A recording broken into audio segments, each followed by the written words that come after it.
ఈరోజు ముఖ్యంగా మచిలీపట్నం సమస్యల్లో భాగంగా మాట్లాడేది మరి దాదాపుగా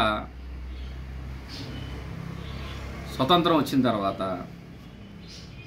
చాలామంది ఎంపీలు, మెంబర్ ఆఫ్ పార్లమెంట్ సభ్యులు మా మచిలీపట్నం పార్లమెంట్కి చాలామంది చేశారు. గతంలో మాకు ఊహ తెలియకపోవచ్చు, కానీ మరి మాకు ఊహ తెలిసిన కాడి నుంచి మాకు తెలిసిన ఎంపీ గారు బాడి రామకృష్ణ గారు. బాడి రామకృష్ణ గారు అంటే మాకు అత్యంత చాలా ఇష్టమైన వ్యక్తి. ఎందుకంటే బాడి రామకృష్ణ గారనో లేదా ఆయన ఒక పారిశ్రామికవేత్తనో కాదు, ఆయన చేసిన మంచి పనులే ఈ రోజున మచిలీపట్నంలో చిరస్థాయిగా నిలిచిపోయిన పేరు బాడి రామకృష్ణ గారు. ఈ బాడి రామకృష్ణ గారు మరి మాకు తెలిసిన టైంలో వైజాగ్ ట్రైన్లు కానీ, తిరుపతి ట్రైన్లు కానీ, హైదరాబాద్ ట్రైన్లు కానీ, మరి మిగతా ట్రైన్లన్నీ కూడా తీసుకొచ్చిన వ్యక్తి ఎవరైనా ఉన్నారంటే ఏకైక only one and line body Ramakrishna గారు. ఆ తర్వాత కూడా ఇప్పటి వరకు చాలామంది ఎంపీలు చేశారు. కానీ ఇప్పుడు పరిస్థితి ఏంటయ్యా అంటే 2024 ఇది. 2024 మరి మాకు కూడా తెలుగుదేశం పార్టీనో వైఎస్ఆర్సీపీ పార్టీనో జనసేన అనుకుంటా, జనసేన ఎంపీ గారు బాలశౌరి గారి ఉన్నారు, పోటీ చేశారు. మొన్న అత్యంత మెజారిటీతో గెలిపించారు. అంటే జనసేన పార్టీ పవన్ కళ్యాణ్ గారి మీద నమ్మకంతో, మరి బాలశౌరి గారికి వైఎస్ఆర్సీపీ టైంలో కూడా లేని మెజారిటీ పవన్ కళ్యాణ్ గారిని చూసి, అట్లాగే కొంత బాలశౌరి గారిని చూసి మెజారిటీ ఇచ్చినట్టున్నారు. మీకు మెజారిటీ ఎందుకు ఇచ్చారని మేము ఈ రోజున గుర్తు చేస్తున్నామంటే, బాలశౌరి గారు ఇటు నుంచి ఇటు రేపల్ల ట్రైన్ కనెక్టివిటీ కోసం దాదాపుగా గుంటూరు జిల్లా, కృష్ణా జిల్లా ప్రజలందరూ కూడా స్వతంత్రంగా నుంచి అడిగి అలసిపోయారు ప్రజలు. కానీ ఇప్పుడు మీ మీద ఉన్న నమ్మకం ఏంటంటే, మాకు ఈ రేపల్ల ట్రైన్ వేస్తారో లేదో తెలియదు, కానీ అత్యంత అంటే దీనికన్నా ముందు మనం ఒక విషయం గుర్తు చేసుకోవాలి. అలిపిరి బాంబ్ బ్లాస్ట్, చంద్రబాబు నాయుడు గారు అక్కడ కొన్ని మెయిన్లు పేలితే కార్లు వివి వినాయక్ సినిమాలో లెగిసినట్టు లెగిస్తే చంద్రబాబు నాయుడు గారు అందరూ ఉన్నారా లేరా అని చెప్పని అనుకున్నారు. కానీ చంద్రబాబు నాయుడు గారు ఈ రోజున మళ్ళీ పునర్జన్మ వచ్చిందంటే కారణం తిరుపతి ఏడుకొండల వెంకటేశ్వర స్వామి అని చెప్పని. అట్లాగే చంద్రబాబు నాయుడు గారికి బాధ కలిగినా, లేదా ముఖ్యమంత్రి అయినా, లేదా ప్రతిపక్షంలో ఉన్నా, ఆయనకి ఆరోగ్యం బాగపోయినా, లేదంటే ప్రతి పుట్టినరోజులకు కూడా, లేదంటే దేవాంశ పుట్టినరోజుకు కూడా తిరుపతి తప్ప మరో గుడికి వెళ్ళడం. ఎందుకు మీకు అంత ఇష్టం? ప్రత్యక్ష దైవం ఏడుకొండల స్వామి వెంకటేశ్వరుడు కాబట్టి అందరం కూడా మనం చాలా గొప్పగా నమ్ముతాం, దేశాలు నమ్ముతాయి. మరి అలాంటి వెంకటేశ్వర స్వామి దర్శనం ముఖ్యమంత్రులకైనా, మాజీ ముఖ్యమంత్రులకైనా, ఎమ్మెల్యేలకైనా, ఎంపీలకైనా, మరి సామాన్య భక్తుల పరిస్థితి ఏంటి? ఈ మాట ఎందుకు అంటున్నామంటే, దాదాపుగా 2 సంవత్సరాలు అయింది తిరుపతి ట్రైన్ తీసేసి. అయ్యో, రేపల్ల ట్రైన్ వేస్తారనుకుంటే ఉన్న ట్రైన్లు తీసేస్తే ఏంటి పరిస్థితి? గత 4 రోజుల క్రితం అడిగాం, సార్ తిరుపతి ట్రైన్ వేయండి అని చెప్పని. ఇంతవరకు దాన్ని ఊసుందా? అది కాకుండా అక్కడ కంపార్ట్మెంట్లో ప్రజలు గోల. ఇప్పుడు నాలాంటి వయసు గలవాళ్ళు, లేకపోతే కనుక ఇప్పుడు ఎదురుగుండా విలేకరులు ఉన్నారు, వీళ్ళంతా కూడా 35-40 సంవత్సరాల గలవాళ్ళు. మీరో నేనో అందరం కూడా ఈజీగా నడుచుకుంటూ వెళ్ళి కంపార్ట్మెంట్లు ఎక్కేస్తాం. కానీ పెద్దవాళ్ళ పరిస్థితి ఏంటి? ఎస్కలేటర్లు అడుగుతున్నారు, లిఫ్ట్ అడుగుతున్నారు. కనీసం పట్టించుకునే పరిస్థితి ఉందా? ముఖ్యంగా మీరు ఎంపీ గారంటే పెనమలూరు, ఉయ్యూరు, లేదంటే కనుక పామారు, అవినిగడ్డ అనరు. మచిలీపట్నం పార్లమెంటు ఎంపీ గారు అంటారు మీరు ఢిల్లీలో ఉన్నా. కానీ మీకు ఆ గుర్తింపు వచ్చిన మచిలీపట్నంలో తిరుపతి ట్రైన్ ఏది, ఎస్కలేటర్ ఏది, లిఫ్ట్ ఏది అని మిమ్మల్ని అడుగుతున్నాం ఎంపీ గారు.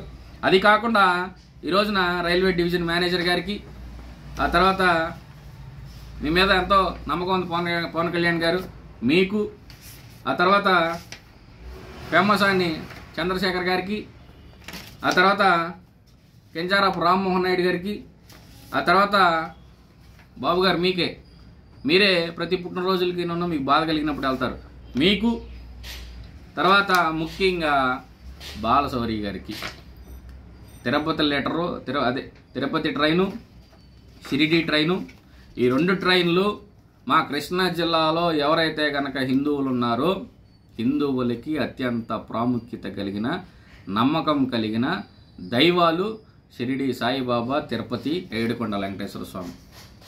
వెంటనే మీరు ట్రైను పునరుద్ధరిస్తే కృష్ణా జిల్లా మచిలీపట్నం అందరూ కూడా, కృష్ణా జిల్లా వాసులందరూ కూడా సంతోషిస్తారని మీకు మరలా గుర్తు చేస్తున్నాను. అదేవిధంగా రేపల్లె ట్రైను వేస్తారని అయితే కనుక నాకు నమ్మకం లేదు.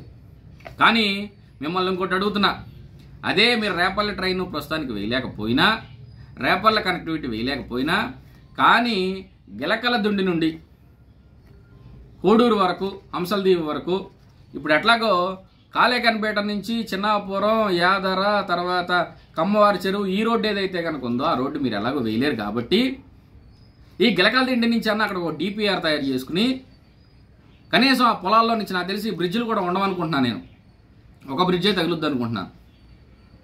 మీరు గిలకల దిండి నుంచి డిపిఆర్ రెడీ చేసుకుంటే కనీసం రోడ్డు మార్గమైనా వేస్తే ఎంపీ గారు, తర్వాత లోకల్ మంత్రి గారు, ప్రజలకి కొంత సులభాంతరంగా ఉంటుందని చెప్పని మిమ్మల్ని అడుగుతున్నాం. అది కాకుండా తర్వాత మొన్న మా కొల్లు రవీంద్ర గారిని ఒక విలేకరు గారు ఎవరు అడిగారంట, సార్ అంబేద్కర్ గారి భవన పరిస్థితి ఏంటి, మరి మేము రాగానే గెలిచిన వారం రోజుల్లోనే బాలశౌరి గారిని అడిగారంట, బాలశౌరి గారు ఏంటండి పరిస్థితి, మరి అంబేద్కర్ గారి భవనం మీరు రాగానే నేను వెంటనే పూర్తి చేస్తా అని చెప్పి అన్నారంట. ఏంటండి అంటే ఆయన అన్నారంట, అంటే బాలశౌరి గారికి పెద్ద పెద్ద కంపెనీలు తెలుసు కాబట్టి నేను సిఎస్ఆర్ ఫండ్ కింద, అంటే కార్పొరేట్ సోషల్ రెస్పాన్సిబిలిటీ అనే కంపెనీల కింద వాళ్ళు ఎట్లాగో 2% వాటా ప్రజలకు ఇవ్వాలి కాబట్టి, ప్రజలకి మేలు చేయాలి కాబట్టి ఆ ఫండ్ కింద నుంచి అయినా కానీ తీసుకొచ్చి, ఏదో ఫండ్ తీసుకొచ్చి 25 కోట్లు 5 ఫ్లోర్లతో నేను పూర్తి చేస్తాను అని చెప్పని ఎంపీ గారు అన్నారంట. మరి 5 ఫ్లోర్లు కూడా నాకు ఈ సమాచారం కూడా, అంటే నాకు తెలిసినంత వరకు నాకు విలేకరు గారే చెప్పారు. ఏం చెప్పారు, కళ్యాణ మండపం, Ambedkar study circle, community hall, library ఇవన్నీ కూడా చేస్తానని చెప్పని అన్నారు తమ్ముడు అని చెప్పని నాకు ఒక విలేకరు గారు గుర్తు చేస్తే, మళ్ళీ ఈ రోజు మీకు గుర్తు చేస్తున్నా, 25 కోట్ల ఫండ్ ఏ రోజు తీసుకొస్తారు, ఏ రోజు మొదలు పెడతారు. ఆ తర్వాత ఈ ప్రశ్న వచ్చిన తర్వాత అంట, మరి పేరు నాని గారు వదిలేసిన తర్వాత, పేరు నాని గారు నేను కూడా 5 సంవత్సరాల కాలంలో నేను కూడా ఏదో చేసేస్తాను అని చెప్పని ఆయన పక్కన పార్టీ ఆఫీస్ అయితే కనుక కట్టుకున్నాడు. కానీ అంగురంగులతో ఈ అంబేద్కర్ భవన్ గారిని, మరి అంబేద్కర్ గారిని కూడా కనీసం బూజుతో, చెత్తతో నింపేసి 5 సంవత్సరాల కాలంలో పెట్టి వెళ్ళిపోతే, మరి విలేకరు గారు అడగంగానే వీళ్ళకి చలనం వచ్చి ఆ డోజర్లు పెట్టి, ఆ ట్రాక్టర్లు పెట్టి వెంటనే ఆ చెత్త తొలగించి అంబేద్కర్ గారు పట్టిన బూజు దులిపేసి ఈరోజు చేతులు దులుపుకున్నారంట. ఇంతవరకైనా మొదలెట్టే అవకాశం ఏమైనా ఉందా? ఎంపీ గారిని అడుగుతున్నాం, స్థానిక ఎమ్మెల్యే గారిని కూడా అడుగుతున్నాం. తర్వాత ఇంకొకటి, మా యాదవ్లో అని చెప్పని ఈ రోజున ప్రతి ఒక్కళ్ళు కూడా భుజాన్ని వేసుకుంటారు. ఏదన్నా యాదవ్ ఫంక్షన్ ఉన్నా కానీ అక్కడికి వెళ్ళంగానే ఇచ్చే ప్రామిస్ ఏంటంటే, మీరు మీ పెళ్ళిళ్ళు ఉన్నా, వేరే కార్యక్రమాలు ఉన్నా ఇక్కడ చేసుకోవాల్సిన అవసరం లేదు, మీకు యాదవ్ కళ్యాణ మండపం కట్టిస్తాను అని చెప్పి అన్న పెద్దలు. మరి 5 లక్షలు కూడా ఏదో ఎంపీ గారు ప్రకటించినట్టున్నారు. మరి 5 లక్షలు ఇచ్చారో లేదో నాకు తెలియదు. మరి యాదవ్ కళ్యాణ మండపం పూర్తి చేసే అవకాశం ఉందా లేదా? ఓన్లీ మాటలేనా?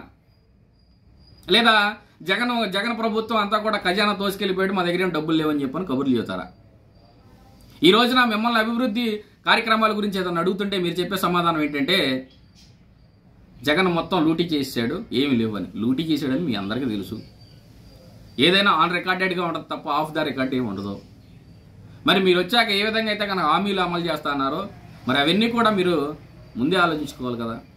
అంతేగాని ఈ రోజున మిమ్మల్ని అభివృద్ధి పనులు అడుగుతుంటే, రోడ్లు అడుగుతుంటే మీరేం చెప్తున్నారు, ఆ గవర్నమెంట్లో ఏం చేసావు, ఆ గవర్నమెంట్లో మేము ఎదలం కాబట్టి, మేమేం చేయలేం కాబట్టి ప్రజలు ఈ రోజున మీకు ఇచ్చారు. మరి ఈ రోజున మీరు కూడా ఆ గవర్నమెంట్ మీద తోసేస్తే జనాల పరిస్థితి ఏంటి? ఎక్కడికక్కడ తప్పించుకుంటాం కాదు, ఒక ప్రశ్న అడిగితే జవాబుదారీతనంగా ఉండాలి తప్ప ఆ గవర్నమెంట్ ఏం చేయలేదు, జగన్మోహన్ రెడ్డి ఏం చేయలేదు, జగన్మోహన్ రెడ్డి లూటీ చేసాడు, జగన్మోహన్ రెడ్డి ఖజానా ఖాళీ చేశాడు, తెలీదా మీకు? ప్రతిదీ కూడా నోటెడ్గా ఉంటుంది. అది కాకుండా చివరి అంశం ఏంటంటే హాస్టల్స్. ఈ రోజున బల్లిపురం నుంచి ఒక బాలికి ఫోన్ చేసింది, అన్నా టాయిలెట్స్లో నీళ్ళు ఉండవు, పైన ట్యాంకుల్లో నీళ్ళు ఉండవు, అసలు ఎంత ఇబ్బంది పడుతున్నామంటే అన్న, కనీసం మా ప్లేట్స్ కడుక్కుంటాక కూడా వాటర్ ఉండట్లేదన్న. అది కాకుండా వాటర్ ఉన్న అవన్నీ కూడా నలకలుగా వస్తున్నాయి అన్న, అవి తాగి మళ్ళీ మాకు దగ్గు జలుబులు వస్తుంటే మా వార్డెన్స్ కానీ ఇళ్ళు కానీ పట్టించుకునే పరిస్థితుల్లో ఉన్నారన్న అని చెప్పాను. ఒక్క హాస్టలే కాదు, ప్రతి హాస్టల్లో కంప్లైంట్స్ ఉన్నాయి. మరి ఈ రోజున మేము హాస్టల్స్కి వెళ్దామని చెప్పని నేను ఇదే సమావేశంలో నేను మాట్లాడుతుంటే మళ్ళీ విలేకరు గారు చెప్పారు, ఏమని, నువ్వు అలా వెళ్తే కనుక నేను బొక్కలేస్తారు, అలా కాదు నువ్వు పర్మిషన్ తీసుకుని వెళ్ళాలంటున్నారు. మరి ఈ రోజు నేను హాస్టల్ చెకింగ్కి వెళ్ళాలంటే మీరు పర్మిషన్ ఇస్తారా? పోనీ మీరన్నా వెళ్తున్నారా? ఈ రోజున మీరు ఐఏఎస్లు చదివి దాదాపుగా చదువుకుని అధికారులు అయ్యి మీ పని ఏంటి? ఈ తెల్లచొక్కా వేసుకున్నవాడు లేకపోతే ఎమ్మెల్యేలు ఎంపీలు చెప్పింది ఏంటవా? ప్రతి నెల లేకపోతే ప్రతి 15 రోజులకు ఒకసారి విజిట్ చేయాలి కదా, పిల్లలు ఎలా ఉన్నారో చూడాలి కదా. ఈ రోజున మీరు ఎలా ఐఏఎస్లు అయ్యారో రేపు కూడా వాళ్ళు అవ్వాలి కదా. అవ్వాలంటే ఈ రోజున వాళ్ళు ఆరోగ్యంగా ఉండాలిగా. ఇవన్నీ కూడా దృష్టిలో పెట్టుకుని బాధ్యతగా పనిచేస్తే బాగుంటుందని, మీరు ఈ రోజున ఎలాగైతే అధికారులు అయ్యారో వాళ్ళకు కూడా రేపొద్దున భవిష్యత్తుగా అధికారులు అవ్వాలంటే ముఖ్యంగా పేదవారు, ఈరోజు హాస్టల్లో ఉండేవాళ్ళు ఎవరు? పేదవాళ్ళు ఉంటారు. ఆ పేదవాళ్ళందరినీ కూడా మీరు ఈ రోజున అన్ని సంక్షేమాలు చూసుకుంటే బాగుంటుందని, అదేవిధంగా హాస్టల్స్ పైన కూడా ఈ లావణ్య ఐఏఎస్ గారు ఉన్నారు, ఆవిడకి కూడా మెసేజ్ పెట్టున్నాను. మరి ఏ విధంగా చర్యలు తీసుకుంటారు ఏంటి అనేది వేచి చూస్తాను.